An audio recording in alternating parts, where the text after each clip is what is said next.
Vamos a ir a las Escrituras y vamos a iniciar nuestro estudio de hoy en Marcos capítulo 4, versículo 26 y 27, por favor. Marcos capítulo 4, verso 26 y 27. Cuando usted lo tenga, dice amén.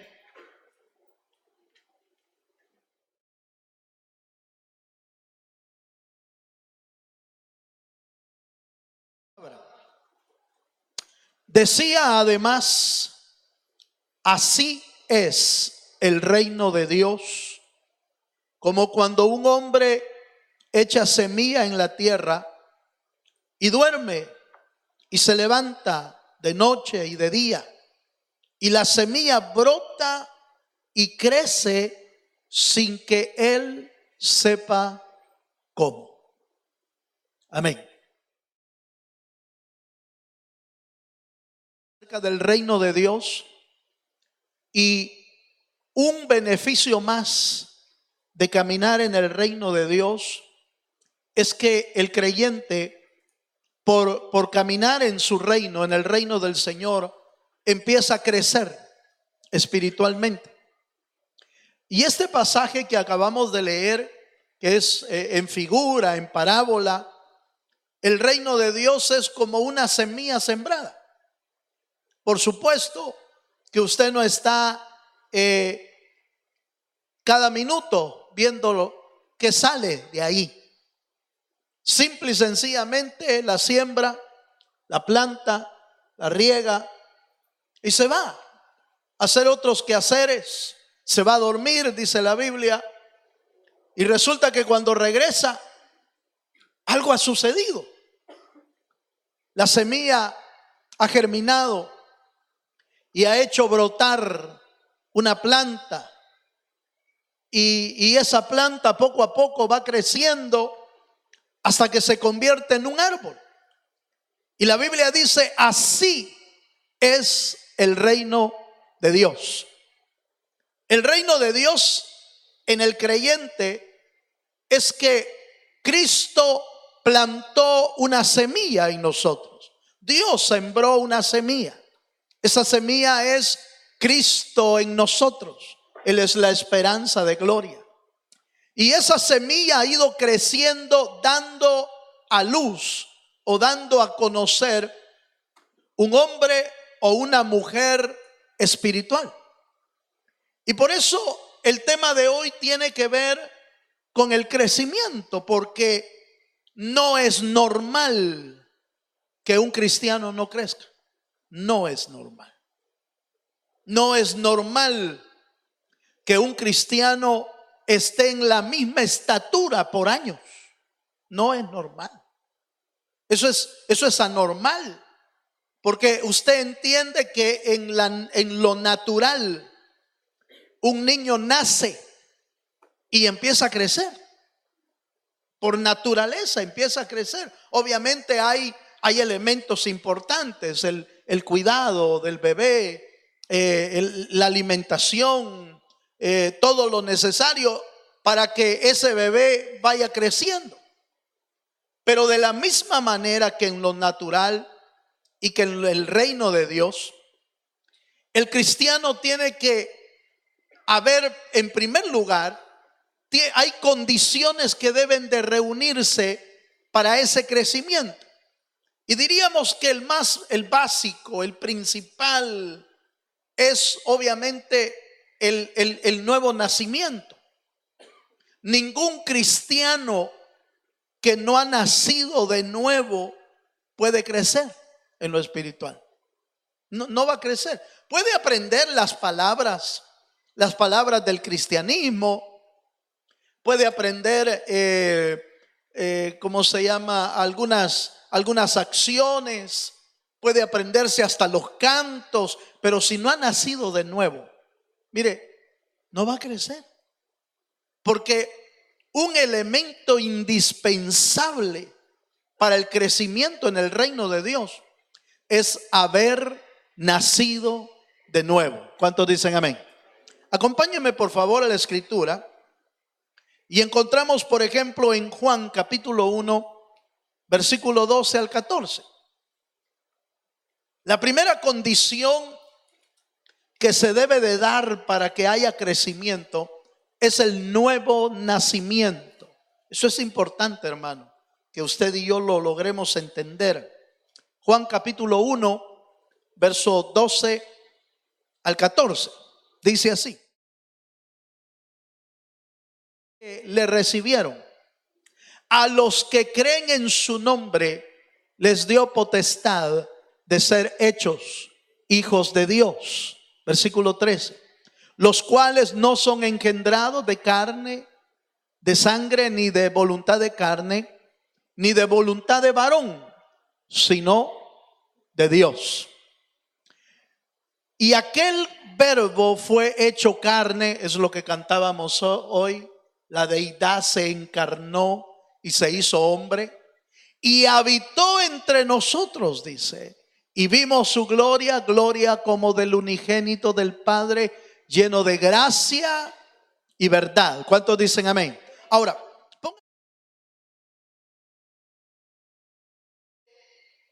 yo creo en lo personal que como cristianos tenemos la responsabilidad de ir revisando en nuestra vida cuánto estamos creciendo en el Señor.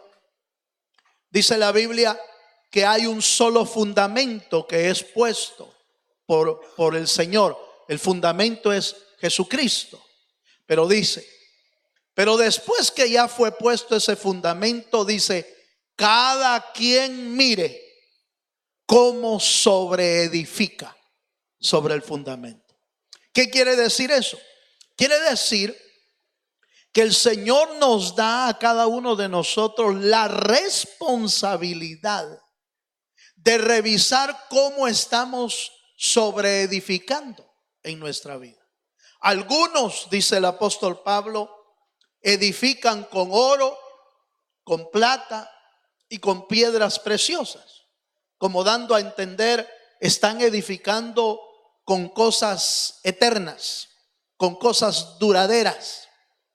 Pero otros, dice el apóstol Pablo, sobreedifican con heno, con madera y con hojarasca. Y esos materiales son tan perecederos, pero tan corto en su vida durable, que es cuestión de minutos para que se queme la hojarasca, para que se queme la madera, para que se queme el heno. Se quema y no queda absolutamente nada. Entonces, es importante que usted y yo entendamos que tenemos una responsabilidad. Ojo con lo que voy a decir. Una responsabilidad sobre nosotros mismos de lo que estamos construyendo encima del fundamento que es Cristo. Pero ojo con esto. Los padres somos responsables de lo que en nuestros hijos se está edificando. Somos nosotros responsables. ¿Qué quiere decir eso? Que si yo puedo ser supervisor de mi vida en cuanto a qué estoy construyendo, también puedo ser supervisor de mis hijos, de lo que están construyendo en el Señor. El estar en la iglesia no significa que han nacido de nuevo. Hello, ¿me está entendiendo, hermano? El que estén en la iglesia no significa que han nacido de nuevo. Las evidencias de que han nacido de nuevo es que están creciendo en el Señor. De ahí la importancia de usted y yo decirle a nuestros hijos: alabe a Dios, ore, lea la Biblia, busque al Señor. ¿Por qué? Porque esa es nuestra función. Es ir observando que están creciendo adecuadamente. Y no es exactamente lo que hacemos en lo secular, pues. Exactamente eso es lo que hacemos. Ya hizo la tarea. cómo le fue en la escuela. ¿Y por qué no me dio las notas? ¿No es lo que hacemos en lo secular? ¿Por qué no lo hacemos en lo espiritual? Para asegurarnos de que están creciendo en lo espiritual también. Dele un aplauso al Señor si se anima. Bueno, pero sigamos. Ese no es el tema hoy, ¿verdad? No es el tema con los hijos, sino el crecimiento. Veamos un poquito más en la palabra. Primera de Pedro, capítulo 1, versículo 23. El primer elemento, la primera condición que se necesita para crecer es el nuevo nacimiento, es lo que acabamos de decir. Ahora, mire lo que dice Primera de Pedro 1, 23. Gloria a Dios. Siendo renacidos no de simiente corruptible, sino de incorruptible, por la palabra de Dios que vive y permanece para siempre. Note lo que dice el verso 23. Siendo renacidos, eso es lo que se le llama el nuevo nacimiento, volver a nacer, siendo renacidos del Señor. Entonces la primera condición es imposible de eliminar. Todo cristiano que necesita crecer y quiere crecer debe haber nacido de nuevo en Cristo. ¿Cuántos dicen amén? Veamos una segunda condición. La segunda condición, como en lo natural, es que el recién nacido necesita un alimento saludable, un alimento espiritual saludable también para que pueda ir creciendo. Es muy, pero muy importante que en los primeros años de vida de alguien se le dé lo mejor, lo más natural posible. Ya después nosotros hacemos fiesta, aleluya. Ya después nosotros nos desbaratamos solitos. Al principio nos querían dar verduras, aleluya. Nos querían dar leche, nos querían dar alimento natural, alimento saludable, al principio. Después nos descarriamos nosotros y empezamos a comer chucherías, aleluya. Empezamos a comer comida chatarra, empezamos a comer comida grasosa. Ya nosotros voluntariamente nos descarriamos y empezamos a comer comida que en lugar de darnos salud, nos hace pedazos el cuerpo, nos hace pedazos la vida. Pero fíjese, hermano, que en lo espiritual es exactamente lo mismo. ¿Qué está comiendo usted en lo espiritual? Porque de la misma manera que uno come todos los días lo físico, debería de comer lo espiritual. ¿No le parece, hermano? Deberíamos de comer lo espiritual. Comemos todos los días por lo menos 3-4 veces al día. ¿Cuánto comemos en lo espiritual, hermano? Si queremos crecer espiritualmente, necesitamos también tomar el alimento, número 1, espiritual, saludable y diario. Si queremos crecer en las cosas del Señor. Acompáñenme a la palabra, por favor. Fíjese que en Isaías capítulo 7, versos 14 y 15, nos habla del nacimiento del Mesías. Y qué interesante, hermano, que aún en el nacimiento del Mesías, Isaías 7, 14 y 15, aún en el nacimiento del Mesías, se hablaba de lo que iba a comer cuando naciera. Hasta eso dejó escrito el Señor como una parte importante del crecimiento del Mesías. Isaías capítulo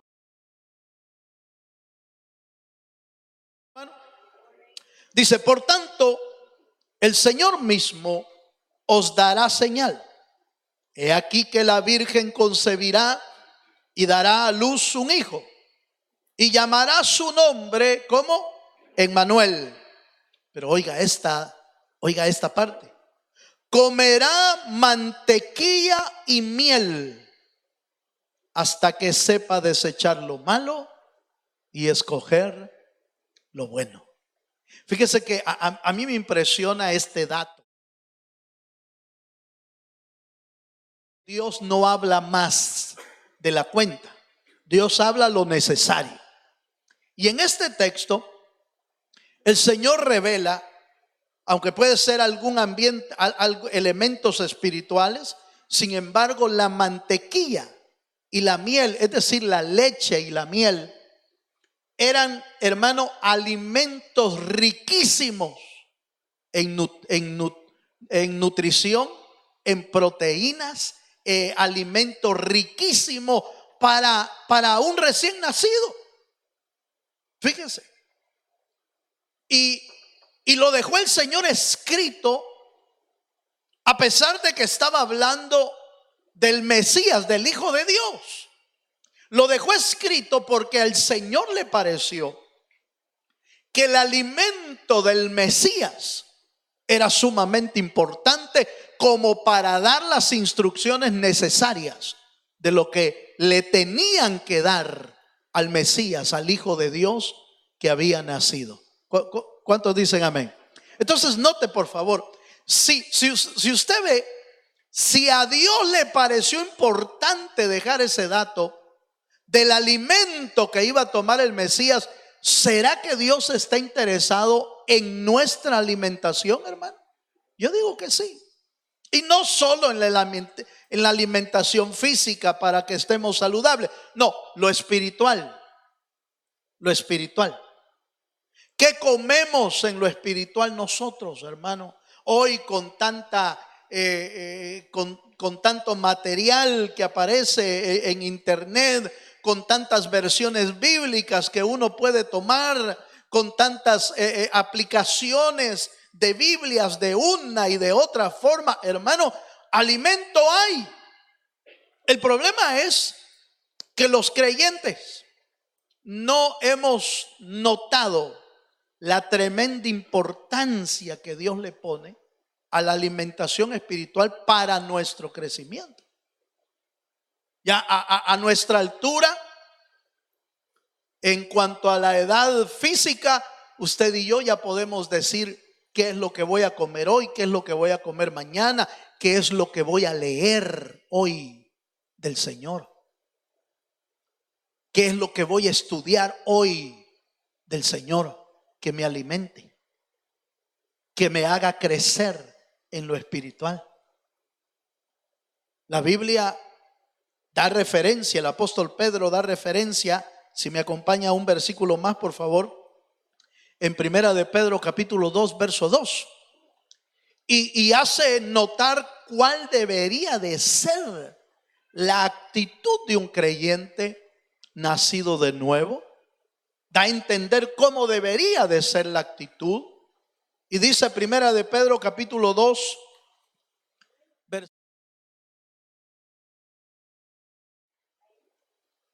ahí estamos. Mire lo que dice.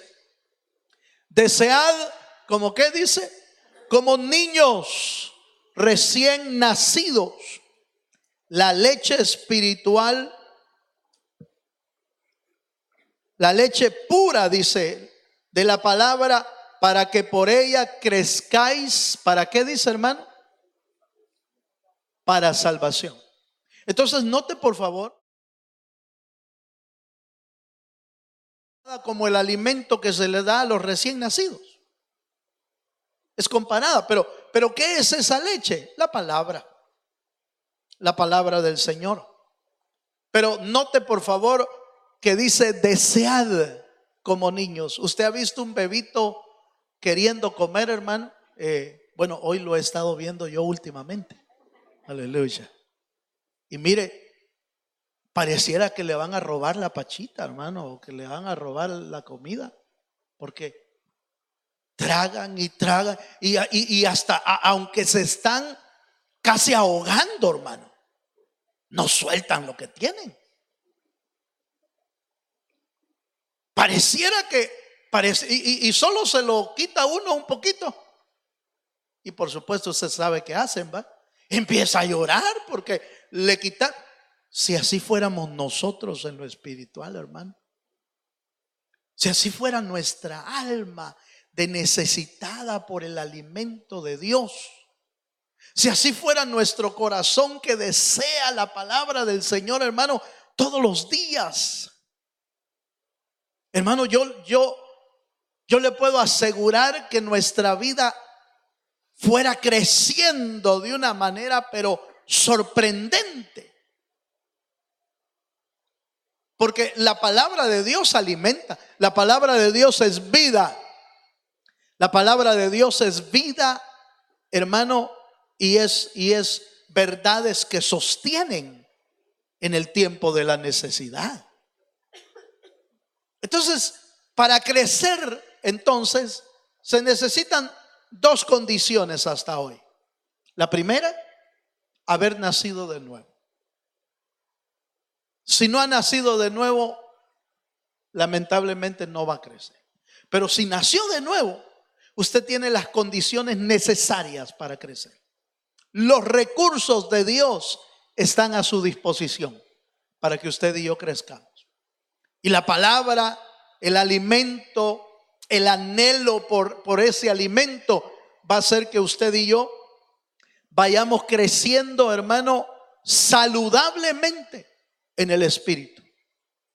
Para que y dice el texto que leímos, para que crezcáis para salvación. Eso quiere decir, hermano, que la salvación se va extendiendo o desarrollando en nuestra vida.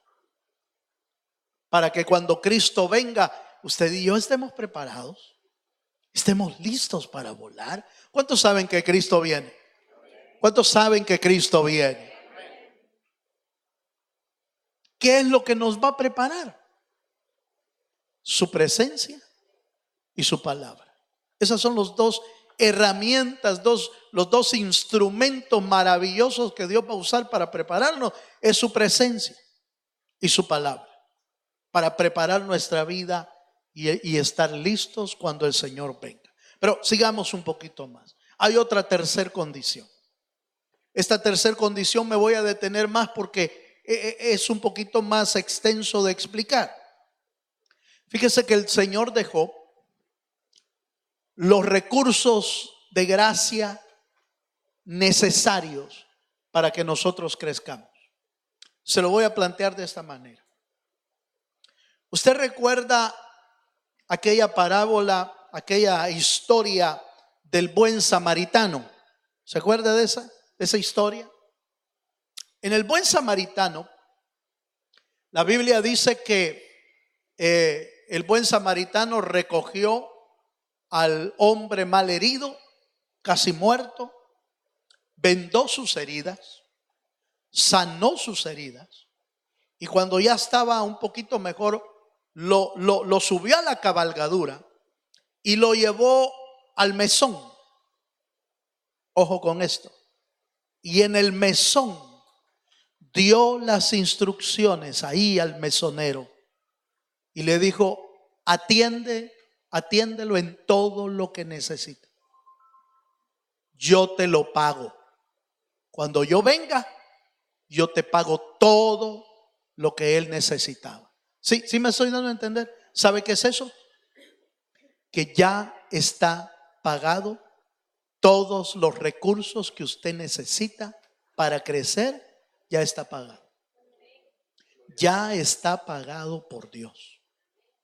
Ahora, lo que usted y yo necesitamos es recibirlo, entenderlo primero, conocerlo primero.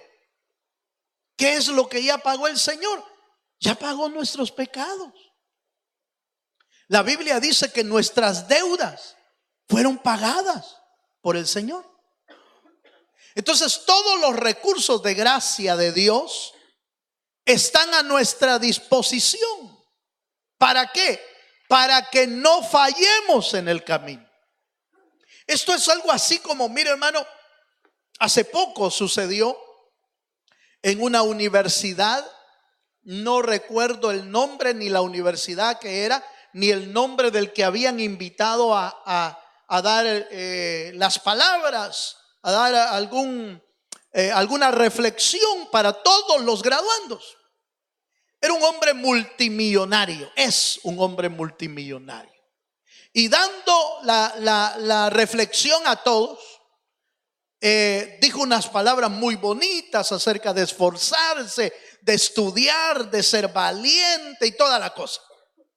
Pero cuando terminó la conferencia dijo, y miren, dijo, y yo he pedido a la universidad, dijo, he pedido a la universidad que me dé, por favor, la deuda de todos los que se estén graduando.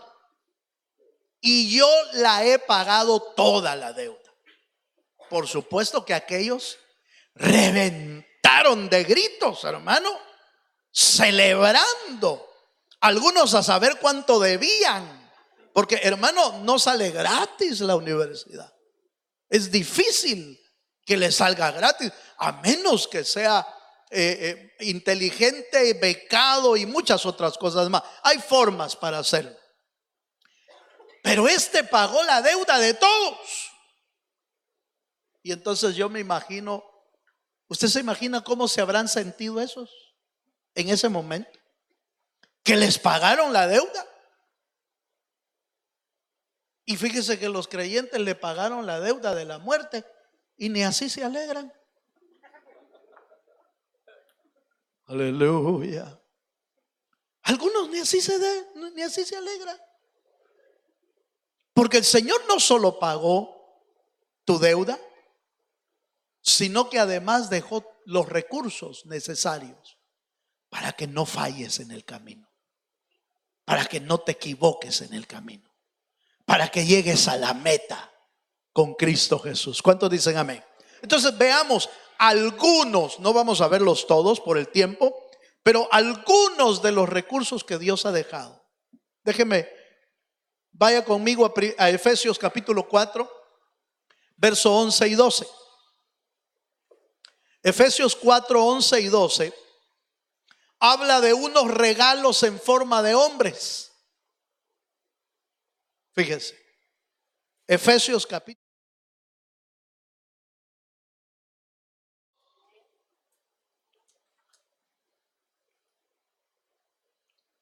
¿Lo tiene, hermano?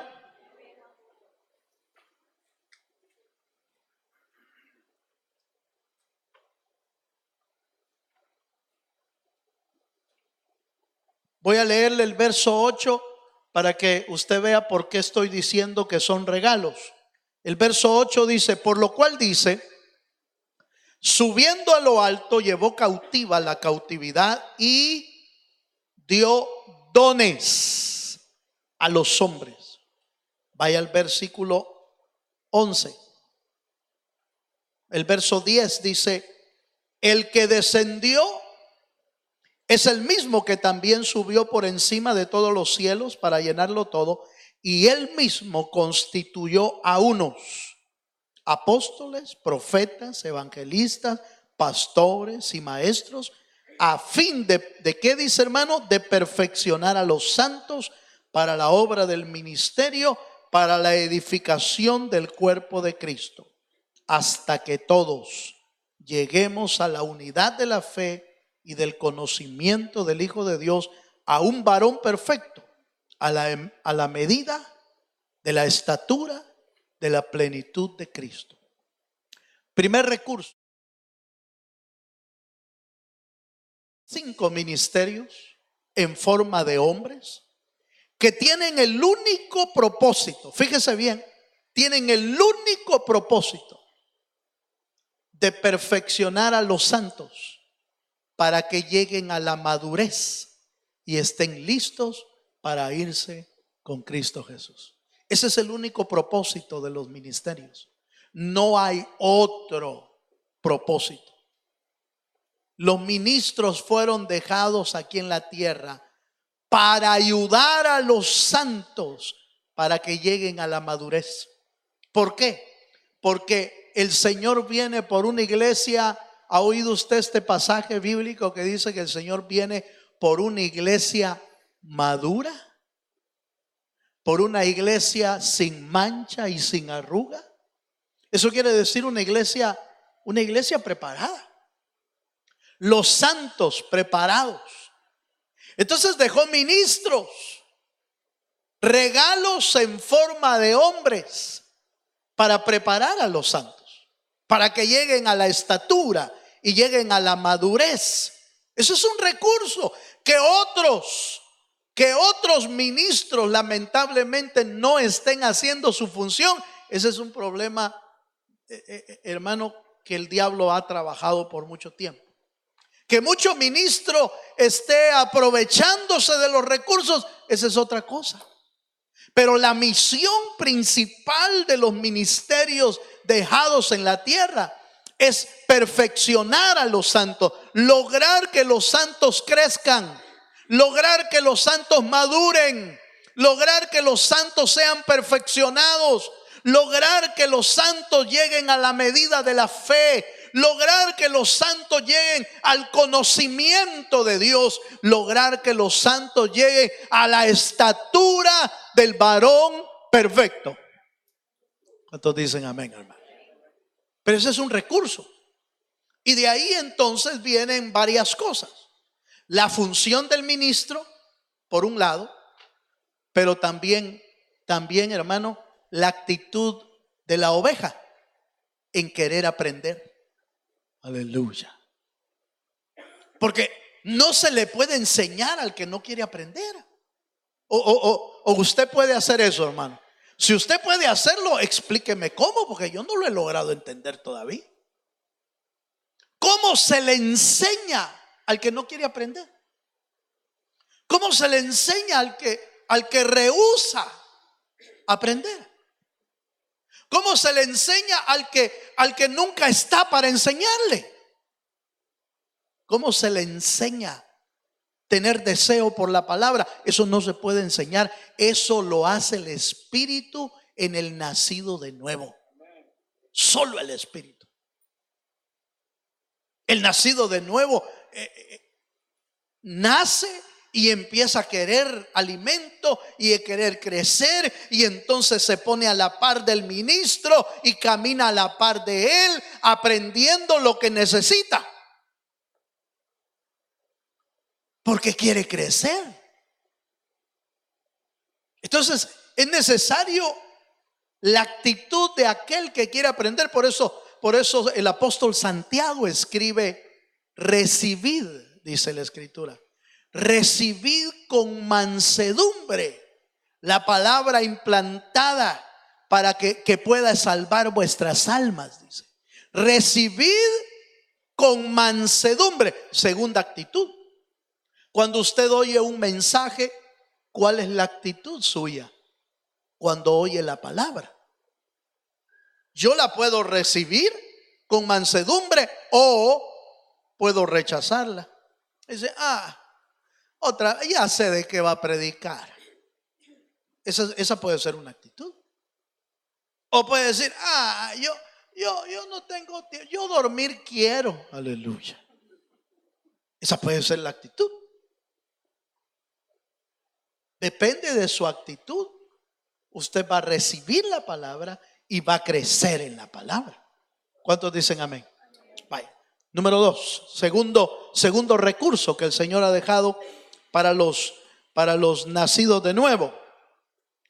Acompáñenme a Primera de Pedro, capítulo 14 al 16. Primera de Pedro 1:14 al 16. Mire lo que dice aquí. Hay otro recurso aquí de gracia. Como hijos obedientes, no os conforméis a los deseos que antes teníais, estando en vuestra ignorancia, sino que como aquel que os llamó es santo, sed también vosotros santos en toda vuestra manera de vivir. Segundo recurso. Fíjese que el Señor ha dejado la de santificar nuestras vidas. Si usted, mire, hermano, muchas veces uno dice: ¿y cómo voy a cambiar? El Espíritu lo puede cambiar. el Espíritu de Dios lo puede santificar. El Espíritu del Señor lo puede moldear. Usted y yo no podemos cambiar sino a través de la obra maravillosa del Espíritu Santo, que santifica nuestra vida. Pero ese es un recurso de gracia. ¿Sabe por qué? Porque si usted y yo no nos santificamos, vamos a chocar con las cosas del diablo. Nos va a hacer caer el enemigo cada vez que nosotros queremos caminar bien, pero solo lo queremos hacer voluntariamente, pero no con la ayuda del Espíritu Santo. Va a haber, hermano, que no va a poder solo. Esa obra de santificación la hace el Espíritu de Dios en los creyentes. Ese recurso de Dios, Él es el que santifica nuestra vida. Por ejemplo, la Biblia dice, hermano, que si alguno ha pecado, dice, este es otro recurso. Voy a ir un poquito rápido por el tiempo. Otro recurso. Si alguno ha pecado, dice, abogado tenemos para con el Padre. ¿A quién? A Cristo el justo. ¿Quién es el que lava nuestra vida de los pecados? Jesucristo. La sangre preciosa de Jesús lava nuestros pecados, pero es un recurso que usted y yo necesitamos usar. Cuando hayamos pecado, hermano, corramos a la presencia de Dios. Pidamos perdón al Señor. Metámonos de nuevo al camino. No espere un año para arreglarse. Aleluya. ¿Sabe por qué? Porque ese año que se tardó en arreglar su vida espiritual es un año que pudo ser que su vida no creció ni 1 milímetro espiritualmente. Es muy probable que en ese año no pudo crecer. ¿Por qué? Porque no utilizó los recursos de gracia.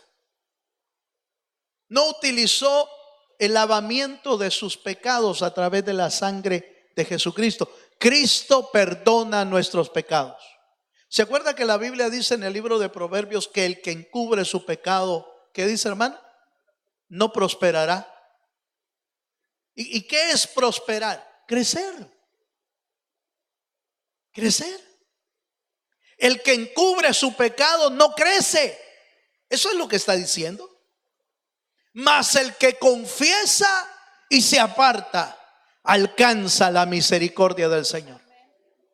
Entonces, cuando usted y yo corremos a los pies del Señor y pedimos perdón, entonces Él nos limpia, nos perdona y nos habilita para poder seguir creciendo. Pero si no pedimos perdón, seguimos cargando con el pecado, y además de ese pecado empezamos a recoger otro y hacer otro y hacer otro, y entonces nos empezamos a acumular de pecados que no pedimos perdón y que tampoco los ponemos a los pies del Señor. Porque usted y yo podríamos decir, pero hermano, yo ya pedí perdón. Sí, pero si lo sigues haciendo, ¿será que vas a prosperar?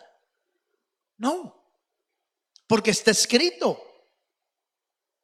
Jesús le dijo a aquella mujer, tu pecado ha sido perdonado, vete y no peques más.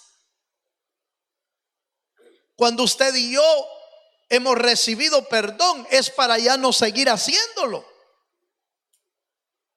Pero si lo seguimos cometiendo, entonces el pecado sigue agarrando nuestra vida y sigue deteniendo nuestro crecimiento espiritual. ¿Y sabe qué es lo más triste, hermano? Que cuando uno no crece o cuando uno no puede dejar el pecado, le echa la culpa a los demás. Es que por fulano es que yo no crezco. Es que por fulano. No es cierto. Uno es el que pecó. Uno es el que tiene que pedir perdón. Uno es el que tiene que cambiar. ¿Sí me estoy dando a entender? Entonces, mire pues, le doy uno más, un último, para que quedemos claros. Hebreos 12, 6 al 8. La maravillosa mano del Señor es que además de esos recursos, ya le hablé de tres: la santificación, los ministros son un regalo, el lavamiento de nuestros pecados es un recurso dado por Dios para que usted y yo corramos al Señor y le pidamos perdón de cualquier pecado que hemos cometido. Pero Hebreos 12, en el versículo 6 dice: disciplina y azota a todo aquel que recibe por hijo. ¿Sabía usted que la disciplina, hasta la disciplina, es un curso de amor de Dios? Y lo podemos ver en lo natural, hermano. Cuando usted y yo castigamos a nuestros hijos, ¿es porque lo aborrecemos o porque lo amamos? Bueno, no sé cómo pega usted, ¿va? No sé cómo le da usted al niño o a la niña o al muchacho. No sé cómo le da. La Biblia dice que le demos vara al muchacho, dice. Lo dice la Biblia. No lo digo yo. ¿Se le puede dar todavía? Bueno, solo pregúntenme cómo y yo le explico cómo. Pero ojo con esto. La disciplina es un recurso de gracia y un recurso de amor de Dios para nuestra vida. Que esa casi nunca nosotros la buscamos, porque ¿quién le dice al papá: papá, pégueme? ¿Quién dice eso, hermano? ¿Usted ha dicho eso alguna vez? Mamá, castígueme. ¿Quién dice eso, hermano? Nadie lo pide. El padre o la madre, guiados por Dios, deben de saber cuándo disciplinar, cuándo es el momento de disciplinar, guiados por Dios para hacerlo bien. Dios disciplina cuando es necesario, cuando nos hemos desviado del camino, cuando no queremos hacer caso a su palabra, cuando no queremos reconocer que estamos fuera del camino. Entonces Dios puede hacerlo, pero es un acto de gracia, un acto de misericordia de Dios para nuestra vida. ¿Cuántos dicen amén? Y aún la disciplina lo hace crecer a uno, hermano. Lo hace crecer, aunque usted no lo crea. La Biblia lo dice. La Biblia lo enseña. La Biblia dice que aún a nuestros niños, dice la Biblia, que los disciplinemos de madrugada, dice, dando a entender que tiene que ser temprano. Temprano en el tiempo justo. Temprano cuando el niño reacciona adecuadamente. Debe de ser aplicada la disciplina. Lo mismo hace Dios. A veces parece que Dios nos deja, hermano, ir y nos deja ir y nos deja ir y dice: no, si no me pasa nada. Espérese tantito, decía mi abuelita. Espérese tantito. Ella va a ver. Si usted es hijo de Dios, porque esto es para los hijos, no es para los que no son hijos, es para los hijos de Dios. Al que Dios ama, lo disciplina. Dios no quiere que lleguemos ahí, pero aún si llegamos ahí, Dios está listo y bien preparado para disciplinar nuestra vida y meternos en el camino correcto para crecer en nuestra vida. Póngase de pie, por favor, porque ya lo vi yo un poquito asustado, un poquito así como esa parte no me gusta, pero tampoco al Señor le ha de gustar castigar, pero tiene que hacerlo. Lo hace porque es un buen padre. Y los buenos padres no dejan sin disciplina a sus hijos cuando lo necesitan. Dios aplica muy bien su disciplina. Cierra tus ojos un momento. Yo no sé cuánto haya crecido usted, hermano, en el tiempo que usted lleva de ser cristiano. No sé cuánto haya crecido. Yo no tengo forma de medirlo, aunque tengo mi propia opinión para poder medir. Pero usted que está delante de Dios hoy, usted y yo examinémonos. Examinémonos para revisar si hemos crecido en nuestra vida o necesitamos seguir creciendo.